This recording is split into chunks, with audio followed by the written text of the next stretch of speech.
Hi, True. So I'm going to share about ஒரு ஸ்கேம்னு சொல்லலாமா. So what happened ரீசெண்டாக வந்து ஒரு ப்ராடக்ட் வந்து ஆர்டர் பண்ணியிருந்தேன் விச் ஸ்மார்ட் ஸ்கேல்.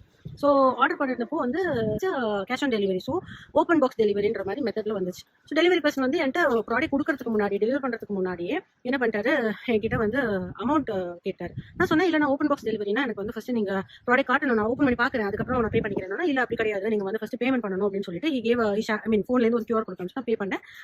பே பண்ணோன்னு தெரிஞ்சிச்சு இட்ஸ் நாட் பே பண்ணது கிடையாது, டு இஸ் பர்சனல் அக்கௌண்ட். ஏன்னா அவர் பேரும் நம்பரும் சேர்ந்து வந்ததால இஸ் பர்சனல் அக்கௌண்ட் எனக்கு புரிஞ்சிருச்சு. அதுக்கப்புறம் என்னாச்சு, நான் ஓப்பன் பண்ணி பார்க்குறேன், it was old model weighing scale. So இது டிஜிட்டல் ஓல்டு மாடல் ஸ்கேல். நான் வந்து ஸ்மார்ட் ஸ்கேல் ஆர்டர் பண்ணியிருந்தேன். ஸோ நான் உடனடியாக கேட்குறேன், இல்லை நீங்கள் எனக்கு கேன்சல் பண்ணிக்கோங்க, எனக்கு அமௌண்ட் ரீஃபண்ட் பண்ணிடுங்க, கொடுத்துருங்க அப்படின்னு சொல்லி கேட்டேன். இல்லை அது பண்ண முடியாது, பண்ணிக்கோங்கன்ட்டு ப்ராடக்ட் வாங்கிட்டு, சரி ஓகே என்ன பண்ணுறதுன்னு எனக்கு தெரியலன்ட்டு அவரை வச்சுக்கிட்டே நான் கஸ்டமர் கேருக்கு கால் பண்ணுறேன். அந்த கஸ்டமர் கேர் என்ன சொன்னாங்கன்னா, நீங்கள் வந்து ஈவினிங்குள்ளே அவர் ரிட்டன் கொடுத்துட்டாங்கன்னு போட்டுருவாரு, வந்துடும் ஒரு கேரண்டி கொடுத்ததால நான் அவரை அனுப்பிச்சிட்டேன். ஸோ என்ன நெக்ஸ்ட் நடந்துச்சு நான் உங்களுக்கு நெக்ஸ்ட் வீடியோ சொல்லுவேன்.